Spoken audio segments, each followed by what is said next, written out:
നമസ്കാരം. രാജ്യത്ത് തെരഞ്ഞെടുപ്പ് പ്രചാരണം ശക്തമാക്കി കോൺഗ്രസിന്റെ നേതൃത്വത്തിൽ ഇന്ത്യ മുന്നണിയുടെ താരപ്രചാരകരായി രാഹുൽ ഗാന്ധിയും പ്രിയങ്ക ഗാന്ധിയും കോൺഗ്രസ് അധ്യക്ഷൻ മല്ലികാർജുൻ ഖാർഗെയും തെരഞ്ഞെടുപ്പ് പ്രചാരണങ്ങൾ മുന്നിൽ നിന്ന് നയിക്കുന്നു.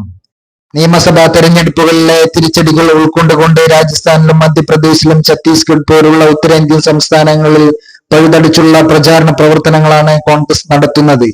ഛത്തീസ്ഗഡിൽ കോൺഗ്രസിന്റെ സമുന്നതനായ നേതാവ് മുൻ രാജസ്ഥാൻ ഉപമുഖ്യമന്ത്രിയും PCC അധ്യക്ഷനുമായ സച്ചിൻ പൈലറ്റിന് ചുമതല നൽകിക്കൊണ്ട് സംസ്ഥാനത്തെ മുഴുവൻ ലോക്സഭാ സീറ്റുകളും BJPയിൽ നിന്നും പിടിച്ചെടുക്കുക എന്ന ലക്ഷ്യത്തോടെയാണ് ഛത്തീസ്ഗഡിൽ കോൺഗ്രസിന്റെ പ്രചാരണ പ്രവർത്തനങ്ങൾ സച്ചിൻ പൈലറ്റും മുൻ ഛത്തീസ്ഗഡ് മുഖ്യമന്ത്രി ഭൂപേഷ് ബഗാലിന്റെ നേതൃത്വത്തിൽ നടക്കുന്നത്.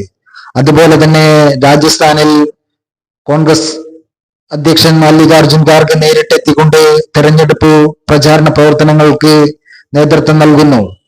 രാജസ്ഥാൻ PCC അധ്യക്ഷൻ ഗോവിന്ദ് സിംഗ് ദോസരയും അതുപോലെ തന്നെ മുൻ മുഖ്യമന്ത്രി അശോക് ഗെഹ്ലോട്ടും സച്ചിൻ പൈലറ്റും ഉൾപ്പെടെ നിരവധി നേതാക്കളാണ് സംസ്ഥാനത്ത് തമ്പടിച്ചുകൊണ്ട് കോൺഗ്രസിന്റെ പ്രചാരണ പ്രവർത്തനങ്ങൾ നയിക്കുന്നത്.